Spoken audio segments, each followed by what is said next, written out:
సంగారెడ్డి జిల్లా రామచంద్రాపురంలో శ్రీ పంచముఖ ఆంజనేయ స్వామి ఆలయంలో శ్రీరామనవమి ఉత్సవాలు ఘనంగా జరిగాయి. రాములవారి ఆలయంలో కళ్యాణంలో ఎమ్మెల్సీ అంజిరెడ్డి దంపతులు పాల్గొన్నారు. శ్రీరాముడి ఆశీస్సులు ప్రజలందరిపై ఉండాలని ఆయన ఆకాంక్షించారు.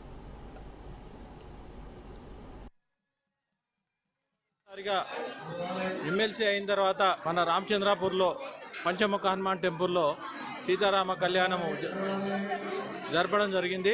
పట్టాభిషేకం ఏదైతే ఉందో పట్టాభిషేకం రోజు ప్రమాణ స్వీకారం చేయబోతా ఉన్నాను.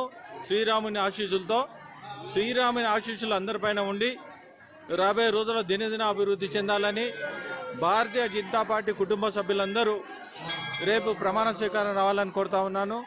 దేవుని ఆశీస్సులు అందరిపైన ఉండి ప్రతి ఒక్కరూ దినదిన అభివృద్ధి చెందాలి. రైతాంగము మంచి పంటలు పండాలి, ఉద్యోగస్తులు మంచి ప్రమోషన్ రావాలి.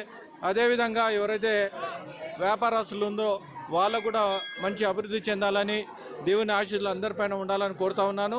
భారతదేశంలో ఈ వక్ఫ్ బిల్లు ఏదైతే ఉందో బీద వాళ్ళకు న్యాయం చేకూర్చేలాగా భారతీయ జనతా పార్టీ వక్ఫ్ బిల్లు తీసుకురావడం జరిగింది.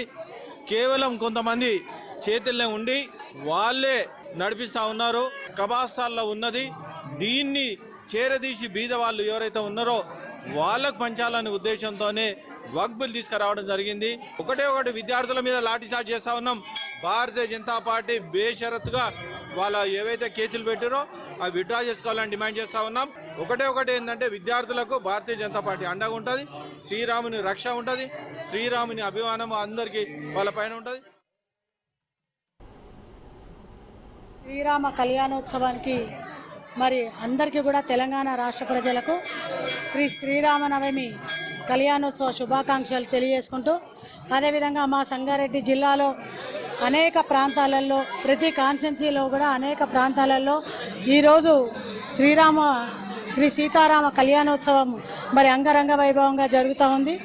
అదేవిధంగా ఈరోజు ఇక్కడ రామచంద్రపురం సాయినగర్ కాలనీలో శ్రీ సాయినగర్ కాలనీ పంచముఖ ఆంజనేయ స్వామి టెంపుల్లో జరుగుతున్నటువంటి ఈ యొక్క కళ్యాణోత్సవాన్ని అంగరంగ వైభవంగా ఏర్పాటు చేసినటువంటి ఈ యొక్క ఆలయ కమిటీ సభ్యులకు, ఈ కాలనీలో ఉన్నటువంటి ప్రజలందరికీ కూడా మరి నా యొక్క హృదయపూర్వక ధన్యవాదాలు తెలియజేసుకుంటూ, తెలంగాణ రాష్ట్ర ప్రజలు అదేవిధంగా మా జిల్లాలో ఉన్నటువంటి అందరూ కూడా ఆయుర ఆరోగ్యాలతోటి ఐశ్వర్యాలతోటి ఉండాలని ఆ భగవంతుడి ఆశీర్వాదం ఉండి అందరూ కూడా రైతులు, యువత అందరూ కూడా మరి ఈ సంవత్సరం అంతా సంతోషంగా గడపాలని చెప్పి ఆ భగవంతుని ఆశీర్వాదం ఉండాలి, ఆ శ్రీరాముడి ఆశీర్వాదం ఉండాలని చెప్పి కోరుకుంటూ